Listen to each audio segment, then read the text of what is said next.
Senator, nagpatawag nga po bukas June 17 ng special session ng Pangulong Marcos Jr. Ang sinasabi para talakayin po yung ilang priority measures. Meron din pong iba pang mga kailangan pang pag-usapan.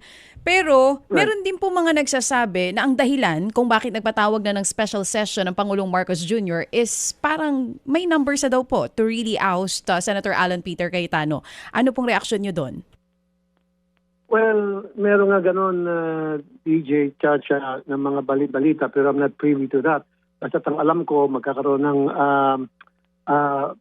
session tomorrow and full force kaming new majority na 11 mag-attend. Kasama na rin nagsalita naman sa media, si Senator Joel. So, I don't know with the others, sana mag-attend din yung iba. Hopefully, we're hoping, keeps our fingers crossed, na baka meron lumipat sa amin at mahimasmasan at magiging 30 na kami.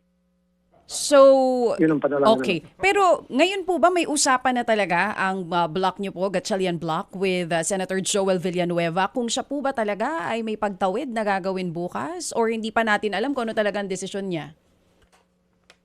Tama ka dyan, DJ Chacha. We don't know yet kung ano talagang desisyon niya, but ang alam namin, sigurado tayo lahat na siya yung atin.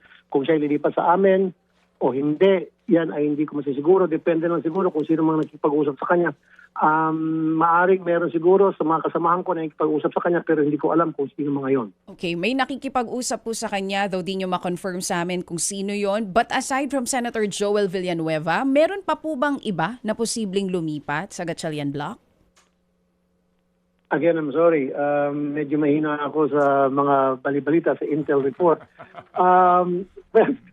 Inaasahan namin na sana hindi lang isa o dalawa kung meron nililipat para mas maganda kung 14 majority kami.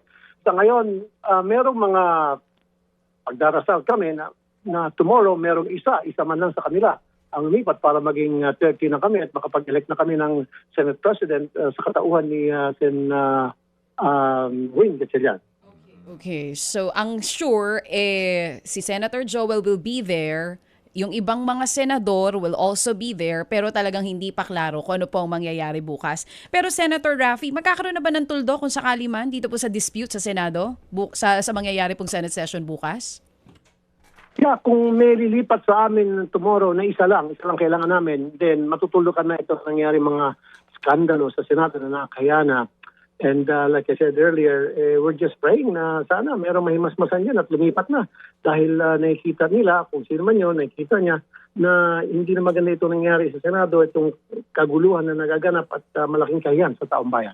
Mga kapatid, patuloy po kayong tumutok sa 105.9 True FM para sa totoong balita, informasyon, music and entertainment. Mag-subscribe sa aming YouTube channel at podcast at sundan nyo kami sa Facebook, Instagram, X at TikTok sa True Network PH. Bisitahin din po ang aming official website, truefm.ph. At panoorin din kami sa True TV Signal, Channel 19. Kami po ang 105.9 True FM. Laging true sa'yo, kapatid.